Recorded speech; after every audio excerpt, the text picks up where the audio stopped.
ತಮಟೆ ಬಗ್ಗೆ ಒಂದು ಸಣ್ಣ ಒಂದು ಪರಿಚಯ ನಿಮಗೆ ಈಗಾಗಲೇ ನಾನು ಹೇಳಲೇಬೇಕು, ಹೇಳ್ತೀನಿ. 2017ರಲ್ಲಿ ಈ ಒಂದು ಕಾದಂಬರಿಯನ್ನು ನಾನು ಬರೆದಂಥ ಕಾದಂಬರಿ ಬಿಡುಗಡೆ ಆಯಿತು. ನಾನು ಸಣ್ಣ ವಯಸ್ಸಿಂದ ನನಗೆ ಬರೆಯೋ ಒಂದು ಆಸೆ ಇತ್ತು. ಆದರೆ ನನ್ನ ಆಸೆಗೆ ಹೆಚ್ಚು ನೀರು ಹಾಕಿ ನನಗೆ ಪೋಷಣೆ ಮಾಡಿದಂಥವರು ಖ್ಯಾತ ಬರಹಗಾರರಾದಂಥ ಕುಂ ವೀರಭದ್ರಪ್ಪನವರು. 2008-09ನೇ ಸಾಲಿನಲ್ಲಿ ಕರ್ನಾಟಕ ಸರ್ಕಾರ ನನ್ನನ್ನು ಮತ್ತು ಕುಂ ವೀರಭದ್ರಪ್ಪರನ್ನು ಅಮೆರಿಕದ ಅಕ್ಕ ಕನ್ನಡ ಕಾರ್ಯಕ್ರಮಕ್ಕೆ ಕಳಿಸ್ಕೊಟ್ಟಿದ್ದೆ. ಸೊ ನಾನು ಅವರು ಒಂದೇ ರೂಮ್ನಲ್ಲಿದ್ದು, ನಾವು 24 ಗಂಟೆನಲ್ಲಿ ಅವರು 18 ಗಂಟೆಗಳ ಕಾಲ ಬರೆಯೋರು. ಬರೆದು ಅವ್ರದ್ದು ಬೆರಳೆಲ್ಲ ಹಿಂಗೆಲ್ಲ ಸೊಟ್ಟಾಗ್ಬಿಟ್ಟಿತ್ತು. ಏನು ಗುರುಗಳೇ ನೀವು ಯಾವಾಗಲೂ ಇಷ್ಟೊಂದು ಬರೀತೀರಲ್ಲ, ನಿನಗೆ ಬರೆಯೋದು ಅಭ್ಯಾಸ ಇದೆ, ಹಂಗಾದ್ರೆ ಒಂದು ಪುಟ ಬರೀ ಅಂದರು. ಅವ್ರ ಮುಂದೆನೇ ಕೂತ್ಕೊಂಡು ಒಂದು ಪುಟ ಬರೆದೆ. ತುಂಬ ಚೆನ್ನಾಗಿದೆ ನಿನ್ನ ಬರವಣಿಗೆ, ನೀನು ದಯಮಾಡಿ ಬರೀಲೇಬೇಕು, ನಾನು ನೆಕ್ಸ್ಟ್ ನಾನೇ ಬಂದು ಅದಕ್ಕೆ ಮುನ್ನುಡಿ ಬರೀತೀನಿ ಅಂಥೇಳಿ ಒತ್ತಾಯ ಮಾಡಿ ನನ್ನ ತಮಟೆ ಅವರು ಮುನ್ನುಡಿ ಬರೆದು ಪ್ರೋತ್ಸಾಹ ಮಾಡಿದ್ರು. ಹಾಗೆ ನಮ್ಮ ಜೊತೆಲಿಲ್ಲ ದಲಿತ ಕವಿ ಸಿದ್ಲಿಂಗಯ್ಯನವರು.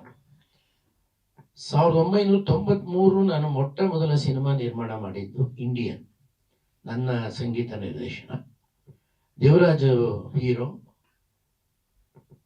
ಆ ಸಿನಿಮಾಕ್ಕೆ ನೀವೊಂದು ಹಾಡು ಬರಿಬೇಕು ಕವಿಗಳೇ ಅಂತ ಹೋಗಿ ಕೇಳಿದೆ.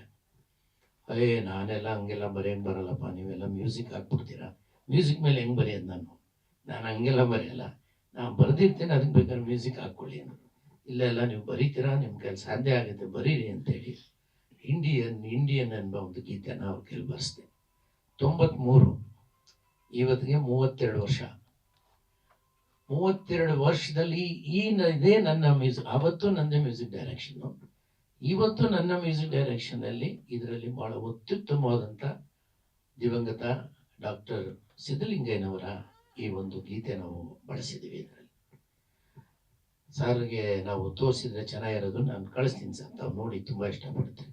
ಉತ್ತರ ದಿಕ್ಕಿಗೆ ರಾಣಿಯೊಬ್ಬಳು ಅಂತ ಈ ಹಾಡಲ್ಲಿ ಭಾಳ ವಿಶೇಷ ಏನಂದರೆ, ಆ ಹಾಡಿನಲ್ಲೇ ಇಡೀ ನಮ್ಮ ತಮಟೆ ಸಿನಿಮಾದ ಒಂದು ಕಥೆ ಇದ್ದಂಗಿದೆ. ಭಾಳ ಚೆನ್ನಾಗಿ ಮೂಡಿ ಬಂತು. ಇದನ್ನು ಹೇಳಲೇಬೇಕಂತ ನೀವಿರ್ತಕ್ಕಂದ್ರೆ, ನನ್ನ ಸಂಗೀತ ನಿರ್ದೇಶನದಲ್ಲಿ ಪ್ರಪ್ರಥಮವಾಗಿ ಬರೆದಂಥ ಡಾಕ್ಟರ್ ಸಿದ್ಧಲಿಂಗಯ್ಯನವರು ಅವರ ಅಂತಿಮ ಗೀತೆಯನ್ನು ನನ್ನದೇ ಸಂಗೀತ ನಿರ್ದೇಶನದಲ್ಲಿ ಬರೆದಿರೋದು ಈ ಸಿನಿಮಾದ ಒಂದಿದು. ಎರಡನೇದು, ಈ ಕಾದಂಬರಿ ಬಿಡುಗಡೆಯ ದಿನವೇ ವಂದನಾರವರು ಇಲ್ಲ ನಾನು ಈ ಸಿನಿಮಾನ ನಾನು ನಿರ್ಮಾಣ ಮಾಡ್ತೀನಿ, ನನಗೆ ತುಂಬ ಇಷ್ಟ ಆಗಿದೆ ನಿಮ್ಮ ಕತೆ ಅಂತ ಹೇಳಿದಾಗ, ಇದಕ್ಕೆ ಪೂರಕವಾಗಿ ಅವರು ಮಯೂರ್ ಪಟೇಲರನ್ನ ನೀವು ನಿರ್ದೇಶನ ಮಾಡಿ ಅಂತ ಹೇಳಿದರು. ನಂತರ ಅವರು ಎಲ್ಲರನ್ನ ಹುಡುಕಿ ಪಾತ್ರಕ್ಕೆ ತುಂಬ ಜನ ಹುಡುಕಾದ್ಮೇಲೆ ಇಲ್ಲ ನೀವೇ ಬರೆದಿದ್ದೀರಾ, ಈ ಪಾತ್ರಕ್ಕೆ ನೀವು ಸೂಟ್ ಆಗ್ತೀರಾ, ನನ್ನ ಬಾಡಿ ಲ್ಯಾಂಗ್ವೇಜ್ ಬೇರೆನಪ್ಪ, ಇದಕ್ಕೆ ಹೆಂಗೆ ಮಾಡಿಸ್ತೀರಾ, ಇಲ್ಲ ಅಂಥೇಳಿ ನನ್ನ ಬಾಡಿನೆಲ್ಲ ಬೆಂಡೆತ್ತಿ ಈ ಸಿನಿಮಾಲಿ ಆ್ಯಕ್ಟ್ ಮಾಡಿಸಿದ್ದಾರೆ. ನಿಮಗೆಲ್ಲ ಬಹುಶಃ ನೋಡಿದಂಥವ್ರದ್ದಾದರೂ ಒಂದು ಅಷ್ಟು ಗ್ಲಿಮ್ಸು ನೀವೆಲ್ಲ ನೋಡಿದ್ದೀರಿ, ಸಿನಿಮಾ ನೋಡಿದ್ರು ಬಹಳಷ್ಟು ಜನ ಇದ್ದಾರೆ. ಸೊ ಹಾಗಾಗಿ 2019ರ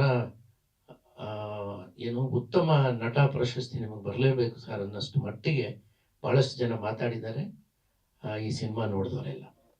ಅದನ್ನ ಮುಖ್ಯ ಕಾರಣಕರ್ತ ನಮ್ಮ ನಿರ್ದೇಶಕರು ಮಯೂರ್ ಪಟೇಲ್. ನಾನು ಮಯೂರ್ ಪಟೇಲ್ ನಿರ್ದೇಶನ ತಾನೇ ಬಿಡು ಅಂತೇಳಿ ತಲೆಗೋಲಿ ಹೊಡೆದಂಗೆ ನಮ್ಮ ಹುಡುಗ ಅಲ್ವಾ ಮಾಡ್ತಾನೆ. ಆದರೆ ಸಟ್ಟಲ್ಲಿ ಅಷ್ಟೇ ಭಾಳ ಸ್ಟ್ರಿಕ್ಟಾಗಿ ನಮ್ಮನ್ನೆಲ್ಲ ಚೆನ್ನಾಗಿ ಬಳಸಿದ್ದಾರೆ. ಸಿನಿಮಾ ಚೆನ್ನಾಗಿ ಮೂಡಿ ಬಂದಿದೆ, ಅದು ನೀವೆಲ್ಲ ನೋಡಿದರೆ. ನಮ್ಮ ಸಾಹೇಬರು ನೋಡಿದ್ದರೆ ಇನ್ನೂ ಖುಷಿ ಆಗೋದು. ನಮ್ಮ DCM ಸಾಹೇಬರು ನೋಡಿ ಭಾಳ ಅದನ್ನು ಮೆಚ್ಕೊಂಡಂಥ ಸಿನಿಮಾ ಅದು. ಗ್ಯಾರಂಟಿ ನ್ಯೂಸ್, ಸುದ್ದಿ ಖಚಿತ, ನ್ಯಾಯ ನಿಶ್ಚಿತ.